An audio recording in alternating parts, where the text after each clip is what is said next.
Hey, what's going on? It's Bill Burr, and it's time for the Thursday afternoon, just before Friday, Monday morning podcast. And just checking in on you. What's going on? Whoa, Jesus, the levels. What happened? You know, one of these days, I'm actually going to have like a little podcast room. I mean, they have one at the All Things Comedy Studios. I just never get over there. I never get over there because I'm a working stiff. I go to work every day. I haven't had a job in fucking 20 years. And I'll tell you right now, I didn't miss it. Oh, I didn't miss getting in the fucking car. Bump, bump, bump, a-doo-doo-doo-doo, right? I don't think I'll ever get over how fucking awful the drivers are out here.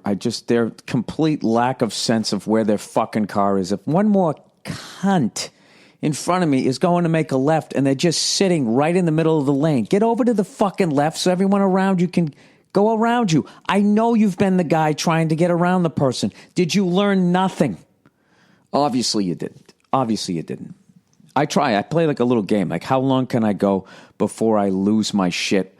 Like, I could literally just make a great YouTube show if I just put I don't know about great, but it'd be interesting. If I just put a GoPro up on the inside of my fucking Prius dashboard and just maybe you just call the show, How Long Can He Go, right? It'd be like every day. Okay, Bill drives from here to here, right? I might do this. Bill drives from here to here, whatever. You say the distance, and then you guys can gamble. It's like fantasy football without the fucking football. And you'll have an over-under. How many times is he going to snap or whatnot? You know? I already forget the name of the show, but whatever. It could be interesting to me. I don't know if it's interesting to you. Hey, you know what car I've been seeing lately that I like is that Volkswagen GTI. They brought the thing back, and every time I peek in creepily into the fucking cars as I walk by, I see that they still have the stick shift. There's not a lot of those left. That's a great car. Good bang for the buck, right? Old frugal freckles. Yeah, God forbid he buys himself something flashy. I swear to God, you think that I lived in the Depression. I always hear, like, my parents, how fucking frugal their grandparents were. I think it rubbed off on them, and then it's on to me. I'll buy my fucking wife anything, but I won't buy myself shit. I just won't do it. I always get there, I'm going to buy it, I'm going to do it, and I go, what the fuck am I going to do? And then I'm going to have it, and then what? Then what am I going to do with it? Then it's just going to be sitting there. It's either going to get dust on it, or someone's going to drive into the fucking side of it. What's the point? You know, a very wise man once told me, you know what true wealth is? Walk into a mall, being able to buy anything, and then you don't. And he goes, and you walk out, and you have the freedom of that lack of debt. And I'll tell you, it's fucking addicting. It really is. Although recently, somebody just gave me a fucking wireless speaker. And I was freaking out about the thing. I actually synced up my phone to it. I couldn't believe how great it sounded. And I was going to add it into my gym, of course, until the lovely Nia heard how good it sounds. She was like, that should be in the house. We should both use it. So I got fucked out of that thing. But, so I'm like an asshole. I think I might have even told this story on Monday. I was actually texting people, telling them, you got to get a wireless speaker. This thing is fucking incredible. And every one of my friends wrote me back like, yeah, I kind of bought one of those like 5 years ago. And I was like, just, in case you hadn't, I just figured it out. You know what? I'm actually recording this because my wife's still sleeping. And it's her birthday. Ba-da-doo-doo-doo-doo, ba-da-da, right? So I don't want to wake her up, which I probably already did. So I'm in this I'm in this room, and these are all my old drum. I can't even say DVDs. Most of these are VHS. I bought like every instructional fucking video you could. The classic. I got the Tommy Aldridge rock drums soloing and double bass workout. I got another one, double bass drumming. I don't even know who that is. I don't even play double bass. Kenny Aronoff's power workout number 1 and 2 with the workout booklet. I got the Carter Beauford one. That's a DVD. I got Steve Gadd Up Close. I got the Funky Drummers who have the David Garibaldi's Tower of Groove. Omar Hakim, Let It Flow. The Modern Drummer Festival, year 2000. This is all just drum geek shit. I got fucking everybody. Keith Carlock, Dennis Chambers, the Drum Ambassadors, the Drummer Collective 25th. Oh, then I got Steve Glad Up Close on DVD and In Session. 2 copies of that for some fucking reason. Jesus Christ, look at all these fucking things. Modern Drummer, what year is that one? 2008, that's not bad. John Blackwell, Greg Bissonette. I got them all. I got them all. Dave Weckl, Victor Wooten and Carter Beauford.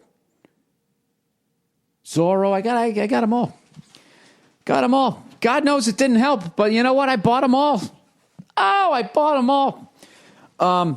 By the way, so recently I said to a buddy of mine, I was like, you know what? I think the best guitar sound, my favorite guitar sound I ever heard on an ACDC album was the For Those About to Rock album. He was like, really? I never listened to that fucking thing. And blah, blah, blah, blah, blah. And that was the album that came out right after the Back in Black album, which sold, like fucking 90 zillion copies. So there's nowhere to go after that, right? There's no fucking where to go after that. So no matter what you come up with, people are going to say it's a flop. But I fucking love that album. And it just so happened Dean Del Rey from, Jesus, I just spaced on the name of his podcast. For Those About to Talk. No, Let There Be Talk. I knew it was one of the AC/DC albums. He sent me this great article on the making of the Back in Black album, and it was so crazy to me because I was old enough when that came out.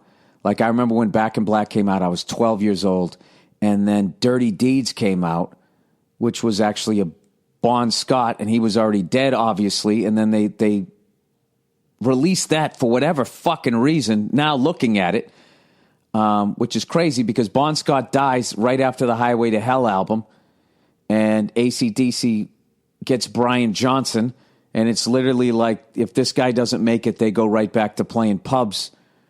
Who knows what the fuck happens? The band's over. And they end up having one of the, this basically Back in Black album sold more copies than anything, probably other than like Michael Jackson Thriller or Pink Floyd, The Wall. Not The Wall, The Dark Side of the Moon. Whatever. Jesus, Bill. Get to the point here. So you'd think the last thing you would fucking do is, after you've established a new fucking singer, is then put out some old shit by the last guy who's now dead. So the fucking new guy has to reestablish himself all over again. I never really even thought about that because I just loved everything that they did. And I remember being confused of why Back in Black, the guy on Back in Black sounded so different on Dirty Deeds. Because there was no fucking information back then. There was no internet. Shit just came out. And you're like, oh, another AC/DC album. Then you'd put it on. You had no fucking idea. Especially at 12. I didn't know what the fuck was going on. And then For Those About the Rock came out after that. So there's this great article talking about all of that and how that was Atlantic Records. They thought AC/DC was a flash in the pan. And they thought the Back in Black album, I don't know how the fuck you make an album as great as that. You don't think that they have anything else left in the tank. So they were like going, well, let's strike while the iron's hot. And they fucking put out Dirty Deeds, and the band didn't want them to. It had been released, I believe, in Australia and then also in England under a different fucking name. I forget. I used to know all this shit when I was super fucking AC/DC nerd. And also I hadn't talked on a cell phone for 20 years, so I had a memory. But then For Those About to Rock came out. I remember this fucking kid in gym class going like, you hear the new AC/DC album, Those About to Rock? I was like, I haven't heard it yet. He goes, yeah, it fucking sucks.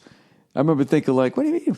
I don't think it sucks. I like that album. I like the first song, and I never bought the album because he told me that it sucked until years later. I finally was just like, fuck this, man. I'm going to buy this album. And to this day, I still listen to that. Like when I go downstairs, walk right into my garage with my fucking gym, right? Which is so awesome. That's what I play. That's what I've been playing lately. And it's fucking hilarious. Like I literally, when I go to my gym now, which is just like back in the day when I lived in my parents' house and I just would go down to the basement and I would play either Appetite for Destruction, the whole fucking album. I used to play that whole album, lift to it, and then I would go play drums to it. or whatever album I was into. I would lift weights to the entire album, and then I would play drums to it or try to. So I'm in the middle of doing that. Yesterday, it was fucking, benching day, your favorite fucking day. The only fucking exercise you really keep track of what weight you're putting up. And I had a flashback. I was half asleep, writing all day, and I try to get the workout in before I go into the writer's room so I don't become a fucking fat, pasty fuck.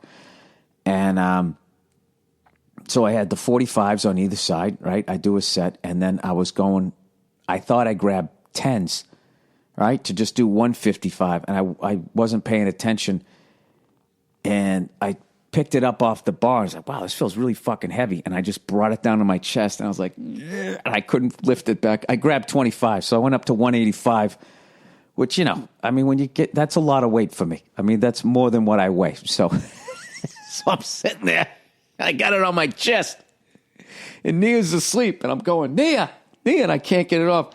It took me back to the days when I was living at home with my parents, and I'd be going, Mom, and she'd be going, I'll be down there in a minute. And I'd be down there with fucking 185, 190 sitting on my fucking pasty chest trying to get it off.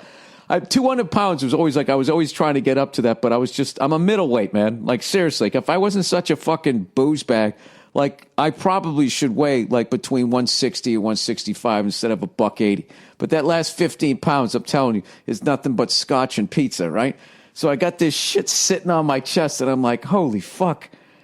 I didn't have clips on it, but I didn't want to dump it off to one side, when you do that, and then you get fucking whipped around because I was worried I was going to fly into the mirror, right? So I ended up having to roll the thing down like back in the day. And there's that brutal part where it gets right on your fucking hip bones, and then you got to do the little up and over your junk before all the weight rests on your fucking thighs. Oh, it's the worst. I hadn't done it in so long. And the closer it gets to your kneecaps, and then finally you got to do that fucking thing where it just scrapes your knee bones, and then boom, hits the floor. And I did that as a 47, soon to be 48-year-old man. That was my fucking yesterday morning. I love the hole in this wall. Isn't that great? You know why I like the hole in the wall that I'm looking at right now is I can see the copper fucking pipe that I had put in there. I'm finally going to get this fixed. Get this fucking room painted. Then that's it. Then all I need to do is redo the kitchen, and then it's a brand new fucking house. It's the house that it should have been, that it used to be. Then I'll probably put it on the market, and I'll take it for a $400,000 loss. Buy a house, people. It's a great investment. I'm such a fucking weirdo. Even though I'm going to lose money on this fucking house, I actually, I guess if I never sell it, I won't, right? What I like about it, what I did to the house is this is going to be weird. I feel like a sense of responsibility when you own a fucking house. That the next person should get it, and they should be like, you know what, and appreciate the last guy, he fucking did this right. He kept it nice. You ever see an old guy with an old car, but he kept it nice? Still got it nice and fucking waxed and all of that shit. And everybody goes, look at that guy. That guy was raised fucking right, That's what I'm hoping the next people are going to think. But I know they're not. They're just going to come in here and do fucking blow and fuck hookers and have some goddamn kid running around with a fucking crayon and ruin all this shit. Not even appreciate that I got the fucking door locks fixed. And there's a little skeleton key in there, and you can lock all the doors like it's 1923 again. When you're going to have Charlie Chaplin over for some fucking non-genetically altered fucking horse meat burgers or whatever the fuck they used to eat back then. Anyways, I need to get glasses, by the way. I got to do that. I got to get my physical here so I can... I told you with the pilot's license, every 2 years I don't think I'm going to pass the eye exam. And... I was actually thinking about it I could probably get away with it. I could probably one more time get away with it. And it's like, Bill, do you really want to be 1,300 feet off the ground getting away with something? What are we doing here? Why don't we try to get our fucking priorities straight, and make it fucking happen? So I'm going to go get some. And I know I'm going to look like a fucking sex offender, so it's already going to be funny to me. Actually, something? Who did a joke like that was... Ari Shafir. So I got to give him credit, even though I'm not even like lifting a joke there. That's exactly what I would look like. But that just made me flash back when he shaved his head and he was talking about how he couldn't have his glasses on because if he put them on, he looked like a sex offender. See that? And that right there is why I don't like watching other people's acts, because the shit just rolls around in your head and all of a sudden it just puts one in the chamber. Anyways, plowing ahead here. Did anybody listen to the Michael Rappaport podcast? I Am Rappaport. I called in to his podcast and we talked some sports and, he ended up wanting to put money on Game 7, right? Bet a steak dinner. And I took OKC and he took the Warriors. I forget what the spread was, but I just didn't feel like it was enough points. I didn't feel comfortable with the bet. It was like 7 or something like that. I just said, you know what? Bump it up to 8. You bump it up to 8. You give me 8 points, I'll take OKC. And he goes, all right, bet. And you know what? Bam! Right there, Fred. Fucking 8 points. It's exactly what the spread was. Dude, I fucking called it.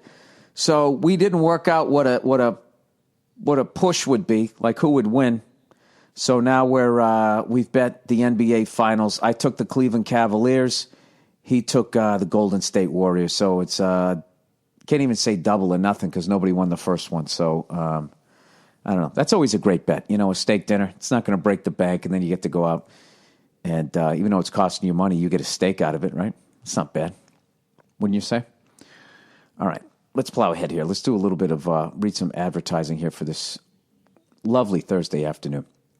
Ruby, the receptionist. Oh, God, this is going to be some fucking robot. Like the baseball kid. Remember that? The baseball kid, the baseball kid. If baseball's what you want to do, the baseball kid will pitch to you. And it was literally like for the only child. Everybody always said it's for the kid with no friends. It's for the kid with no siblings. Because even the kid with no siblings, no friends, still had a brother or sister to be like, hey, could you, everybody kind of hates me at school. Could you throw the ball back? Is there anything worse than that? How mean kids are to each other? It's fucking brutal. But I'll tell you, you know what? It ends up producing some great comedians. Some psychos driven to fucking take their app to the next level. I'm going to show them. All. I'm going to go to the reunion. Everybody's going to be, I'm sorry, we pushed you down. Nobody gives a fuck. All right, Ruby the receptionist. This podcast is brought to you by... No, it isn't. It's not brought to you by Ruby Receptionist, you fucking entitled cunts. Start over. Ruby the receptionist. Ruby the receptionist is a virtual receptionist service. That means you forward your existing business phone number to Ruby's friendly receptionist in Portland, Oregon, who answer on your behalf. Portland. Okay. Smart technology shows... Oh, God. Are they all dressed like Edith Wharton?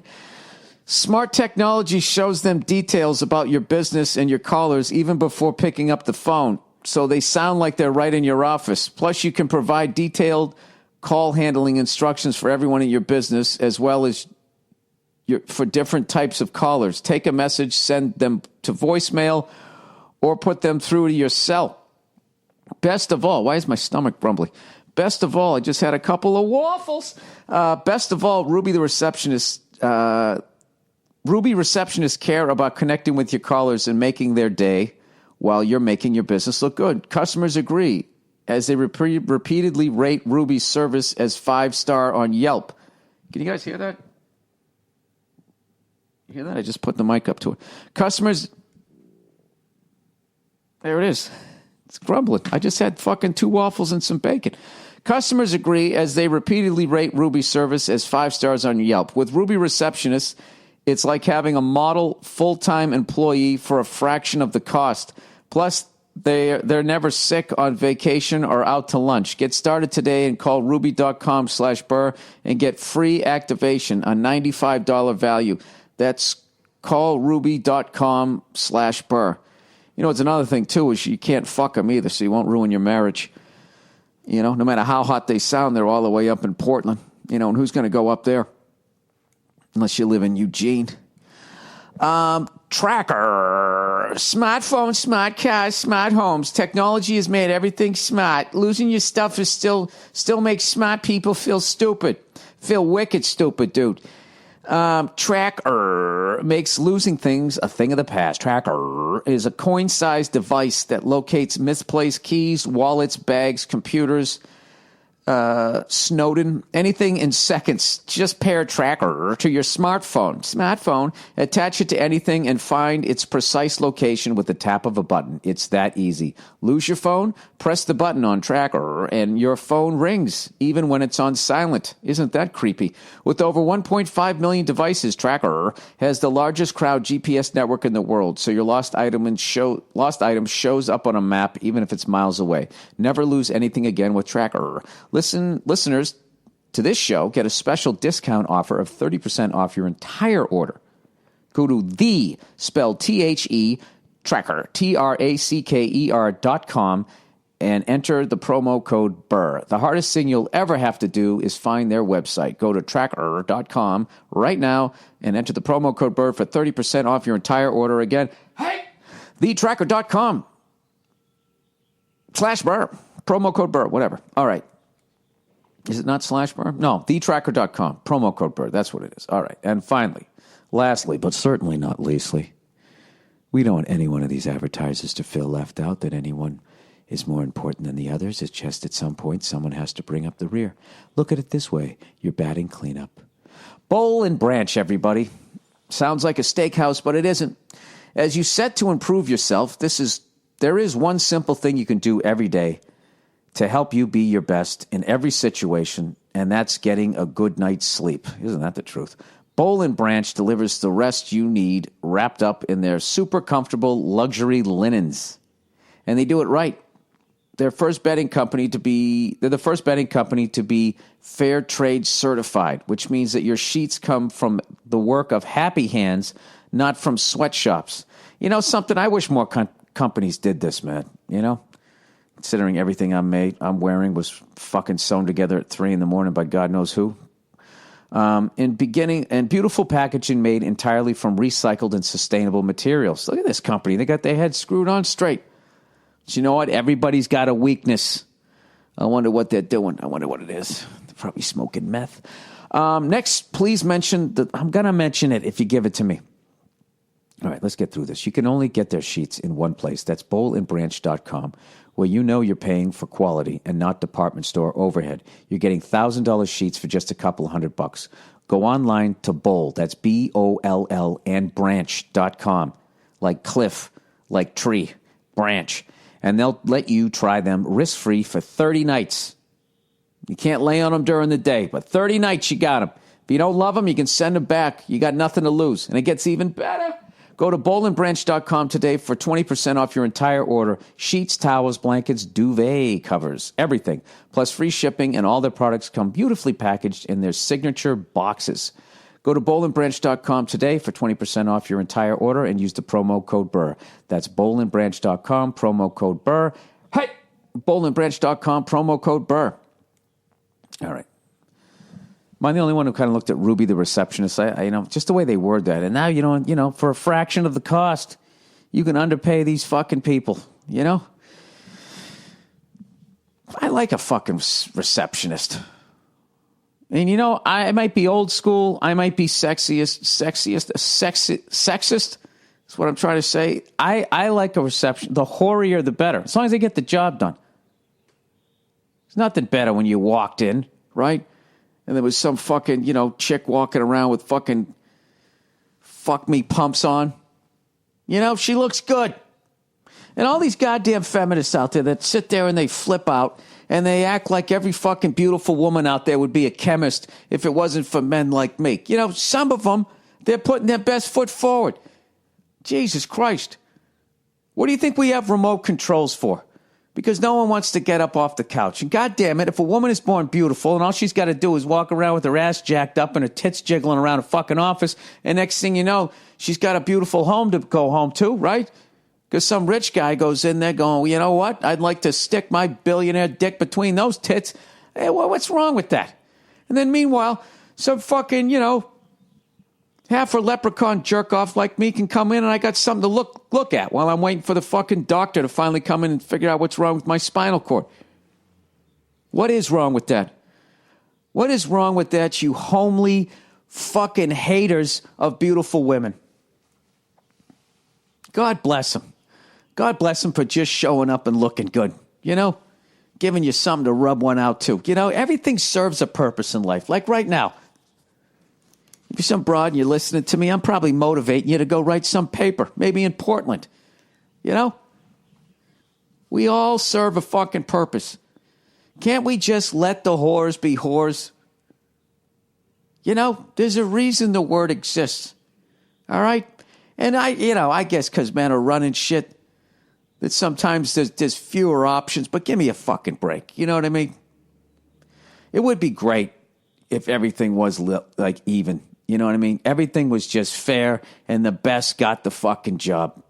Right? But that's never going to happen because we're human beings. And that includes those feminists who don't want it equal. They just want it better for them. Right? That's why they're only talking about women. They're not talking about the poor kids that sew together their bed sheets unless they go to Bowl and Branch. Oh, look at that little callback to the advertising. All right? Let's just say it was free. Not free. Let's just say everything was fucking even. Are you really going to tell me that there wouldn't still be that chick running around just fucking blowing people because she enjoys it? Why can't she just, why can't she have a good time without you judging her? Huh? You homely hater of a cock gobbler. Huh? I don't know what I'm talking about. I'm just filling up time here. Oh, would you look at that? 26 minutes in. 26 minutes in. And I'm waiting for my lady to wake up. I've got a couple of nice gifts. A couple of right there, Freds. Huh? I'm a big fan of buying your wife like something that she wears. You know? Because the more shit that you buy her that she wears, clothes, necklace, jewelry, any of that bullshit, the more that shit that you buy her, the bigger chance she's going to be wearing it when she's bitching at you about something. And all you do is you just put your eyebrows up, and as she's rah, rah, rah, you just point to whatever you bought her. You know, stops them right in their tracks. What's that? You got something on your wrist there. What is that? And then the first they're looking, what, did I put my arm in something? No, right there on your wrist. And then they just look down, then they realize what you're doing, then they just go, oh, fuck you. And then you laugh, and it's over. You laugh, and then it's over, right? And you go over, you do a couple of Jaeger bombs over at your fucking bar. You'd be like, what? I mean, you're drinking too much. And then you point to their earrings. What? Is there something on the side of my face? Oh, fuck you. Yeah, it's great. And then you get another round. I'm telling you. All you assholes who are hiding your booze in the back of your fucking toilet, just ease off on the booze, buy your wife a couple of things that she's going to be wearing, and then you can drink in public like a man. You know? Jesus fucking Christ. Jesus, you imagine being that big of a drunk that you're actually like, because that's so fucking cliched. You know? It's also brilliant too, you know? The first guy who did it, because you're keeping it nice and chilled. Right? You're taking it off the back. Oh, God, what a fucking... How unhappy is that goddamn life? Your wife's just sitting there fucking yammering at you, and you're going, oh, my God, this I don't think I can get through this. You know, and she thinks she got some sort of weak bladder. You just keep going in there, you know. Boo. Taking the little cork out, taking a swig like a fucking pirate. And you got to flush the toilet like you dropped another deuce. Oh, my God. I guess if you're an alcoholic, you probably eat better, right? You just keep eating veggies all the time. So no one would get wise to the fact you had a little bottle back there. I really don't even know what I'm talking about right now. All I know is that the Pittsburgh Penguins, the knee breakers, they're up 2-0. What a fucking story that's going to be if they win. I'm telling you right now, I don't know what the fucking odds were, but nobody, people even in Pittsburgh didn't even put money down. And if they did, they just did it because they love their team. But nobody at the beginning of this season. There's no Pittsburgh Penguin fan that said, you know what, the Penguins are going to make the fucking Stanley Cup final. They're going to make the finals. They're going to make the Stanley Cup final, and they're going to go up 2-0. There's not one person, not one Parami or Panini, whatever the fucking that place is called, where they stick the French fries in like fucking your breakfast and your dinner in between those buns, right? There's nobody standing down there, right? With the giant fucking back roll, you know?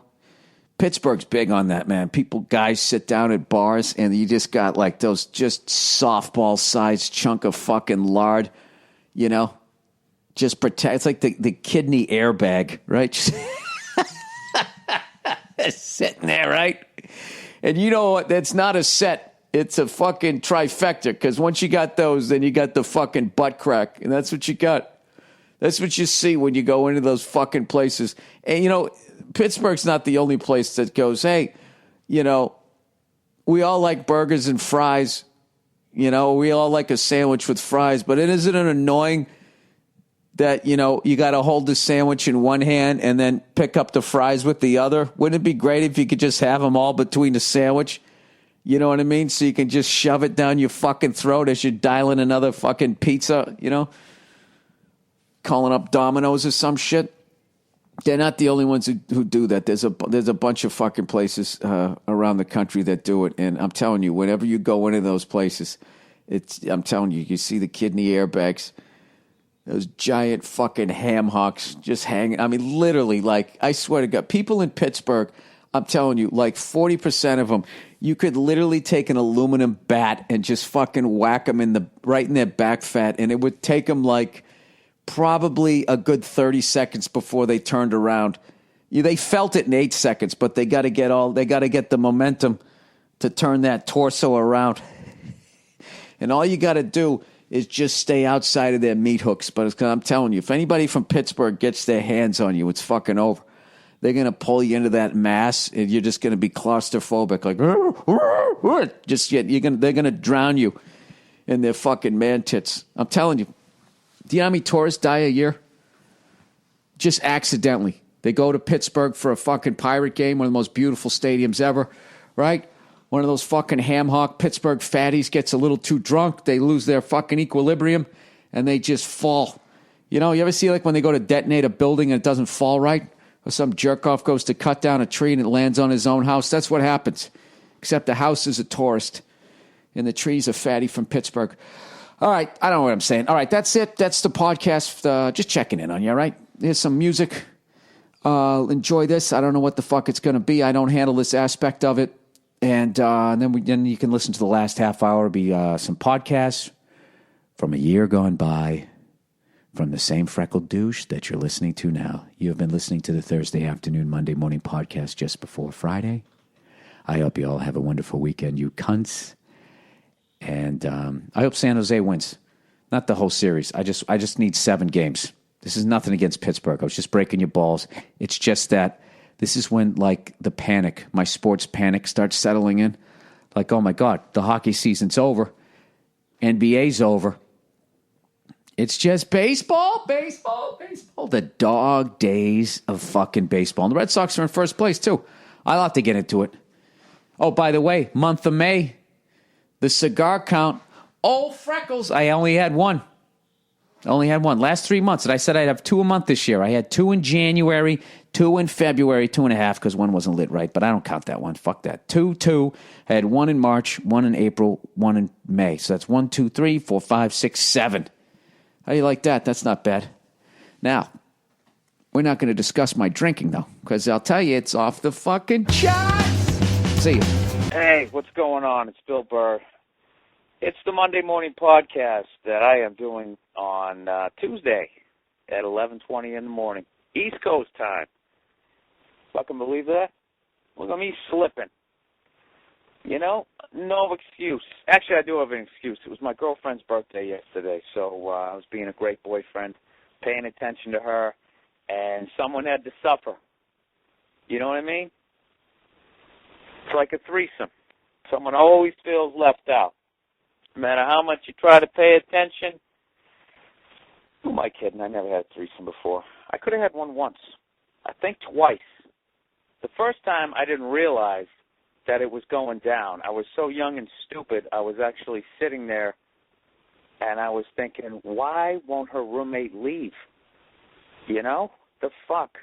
And it wasn't until like literally 7 years later I went, oh, wait a minute, she wasn't leaving because fuck. And then the other time, it was right there on the table, and one girl was absolutely gorgeous, and the other one was not gorgeous. Let's put it that way. Was so not gorgeous that she eclipsed the beauty of the other one. You know?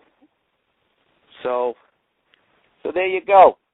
Hey, you learned something about me right off the damn bat. Okay. Well, this is what we're going to do this week on the podcast. If you guys are new to this shit, new to my page, I do one of these every goddamn week.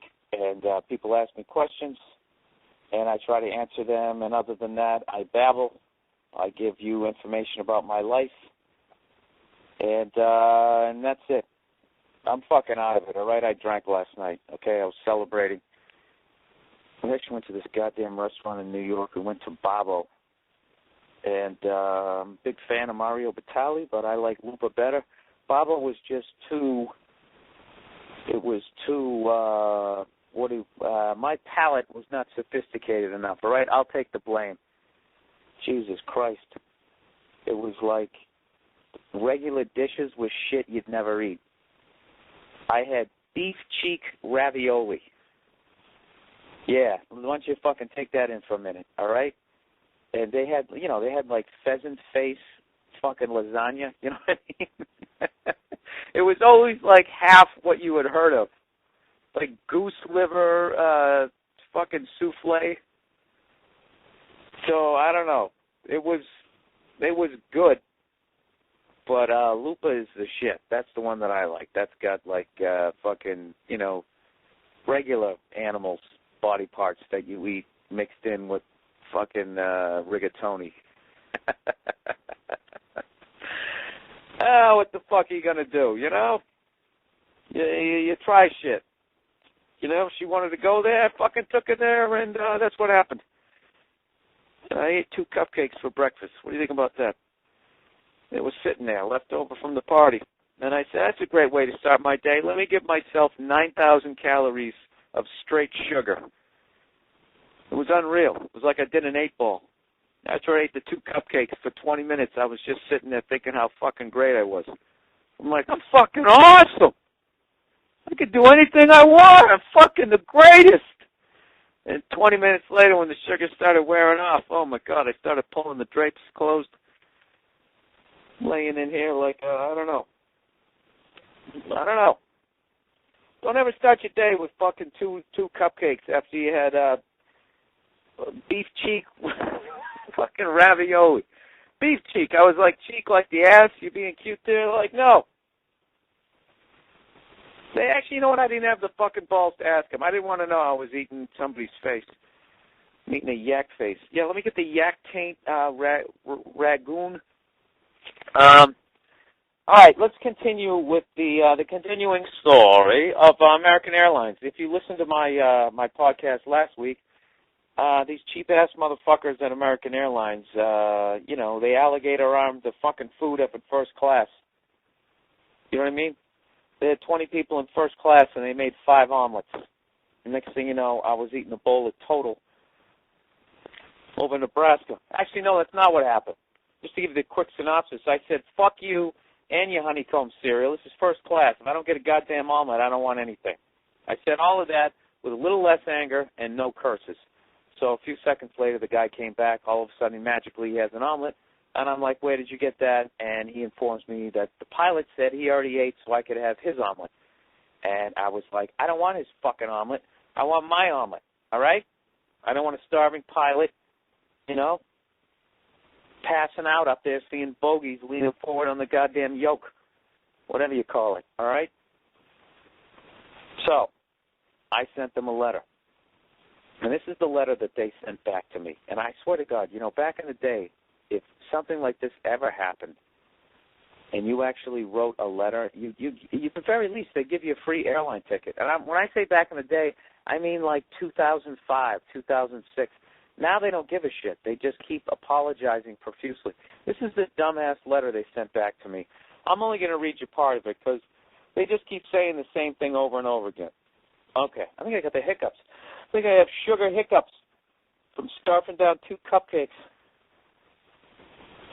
Hang on a second. That's room service. Hello? Yeah, I'm going to check out in about, 15 minutes, okay? Thank you. Jesus, I didn't say anything. She said, hello. I said, yeah, I'm going to check out in 15 minutes, at which point she could have said, okay, or odele, you know? But no. She just closes the door.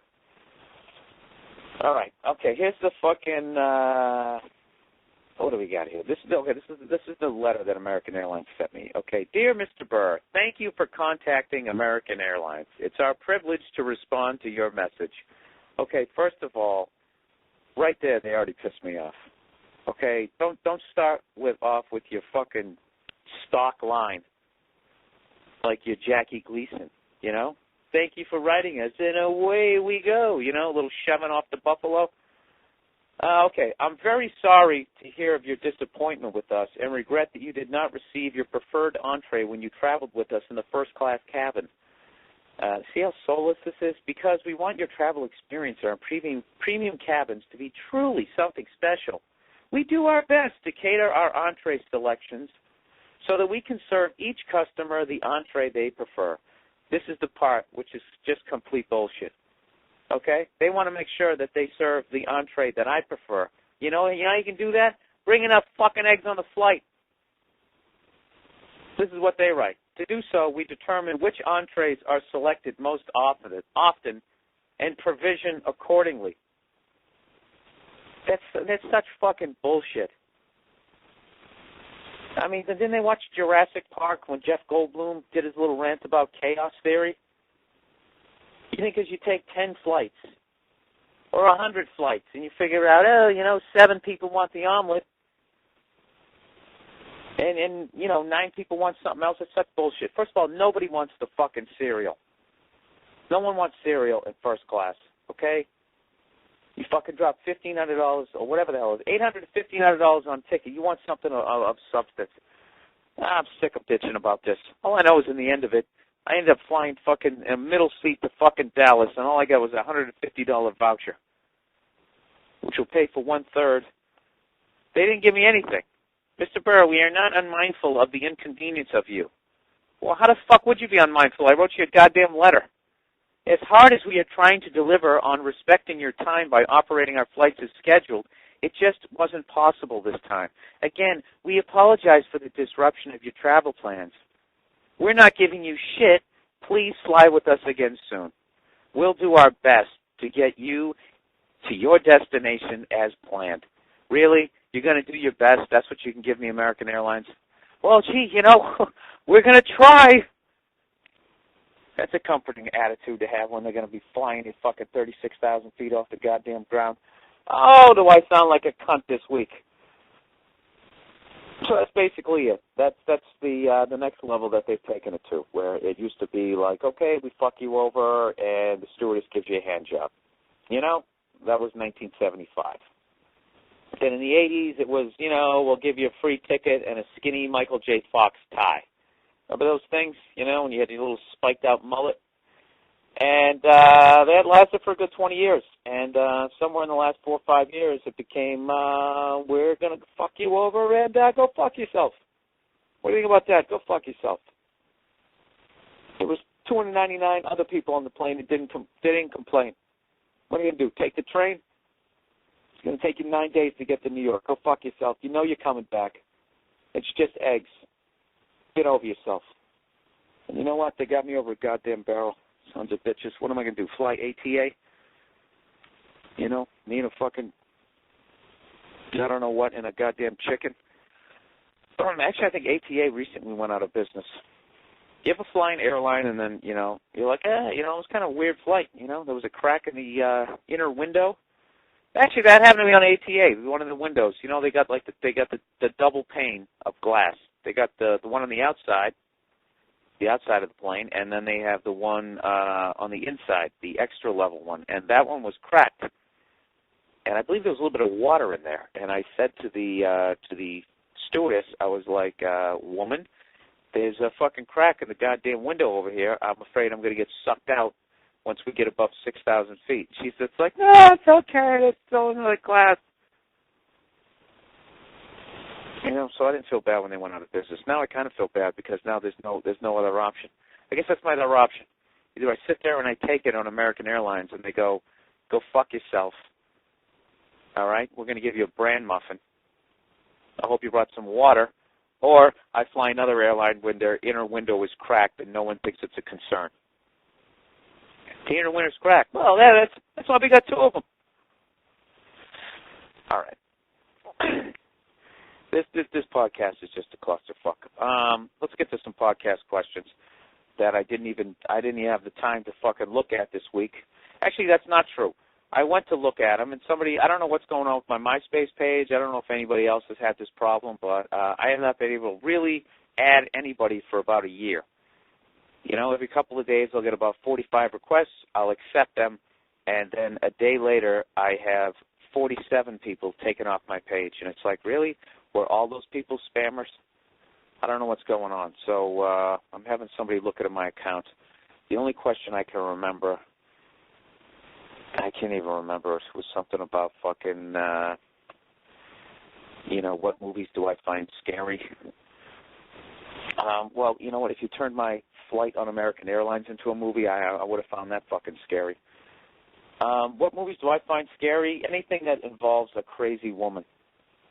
I think the scariest movie is when I first got cable in the early 80s, when I had tight jeans and pony high tops that just met the bottom of my jeans and no one complained because somehow you could get away with that back then. I remember the first Friday the 13th when Jason came up out of the lake. That scared the shit out of me. And there was another one. Here's one for you. Okay, I got a podcast question for you guys. There was a movie I saw late night cable, and I can't remember what the fuck it was, but it somehow, there was somebody skating across a pond in slow motion with an axe. And I believe, for some reason, the monster I'm picturing is from that. I know this isn't it, but the picture in my mind is, what is that monster book where the wild things are? You remember what those monsters look like? In my memory, that's what the monster looked like, skating across the fucking lake. And I know it isn't that, but I know somebody. One of my 14 listeners out there has to be a fucking horror film, whatever the fuck. What do you call someone who's really into horror films? A geek. Yeah, exactly. A horror film fucking geek.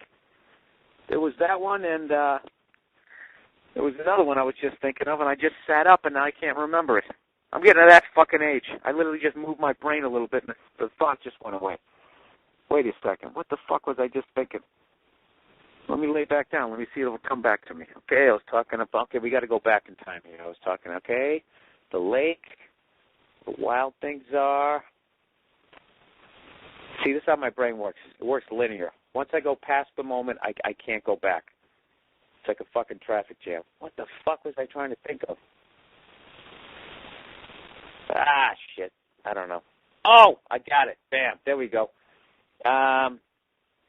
Dark Knight of the Scarecrow. I like the old horror movies. Okay? This is what I don't like about new horror movies? They with that CGI shit, they can do so much insane stuff with computers that they forgot how to build suspense. The old ones, they used to build it up.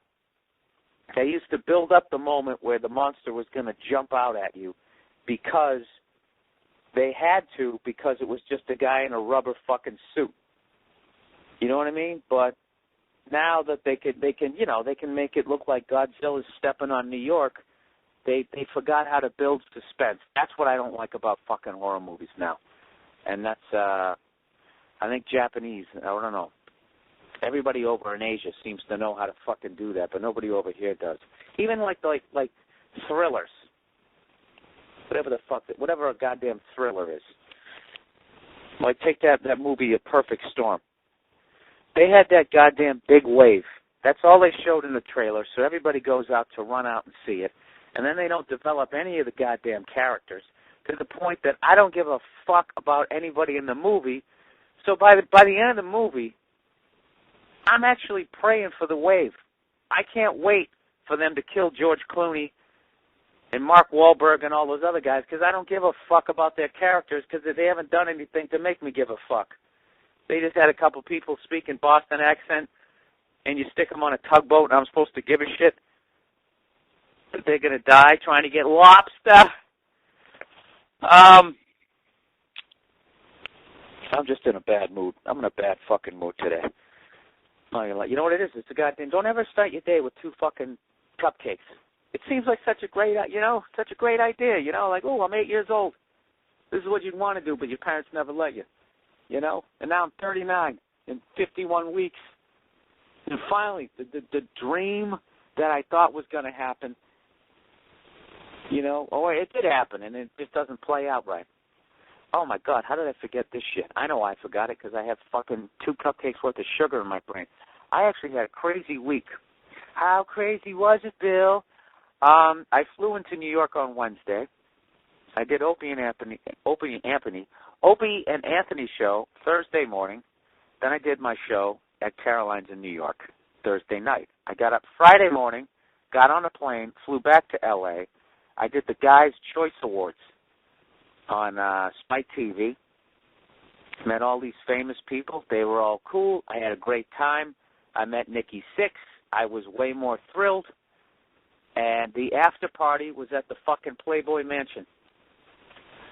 And I know what you're thinking. Oh, my God, Playboy fucking Mansion. That must have been unbelievable. I quickly realized when I got there, there's 2 kinds of parties at the Playboy Mansion. There's the You're Famous, and you can come by Wednesday afternoon and actually meet the broads that are in the magazine. And then there's the one that I went to where it's like, yeah, why don't you guys all just stand in my backyard? I literally thought I was going to show up to the mansion, right? It was going to be like me and 8 other people. And just, 4 Playboy bunnies each just rubbing on my chest. Hey there, big boy. I heard you're a comedian. Now, they just had, they had it was definitely the B team of Playboy bunnies. They had the little bunny suits on and the rabbit ears, but let me tell you something. They were grade A Hooter girls. And you could tell there was 3 of them who were clearly being paid to frolic in the pool. And any girl with bunny ears had like 9 guys around her. It was a fucking sausage fest. And this is the funny thing. Nobody was hitting on them. They were standing there with their fucking cameras out, taking pictures like they were at Disneyland and they ran into Donald Duck or something. It was pathetic. And,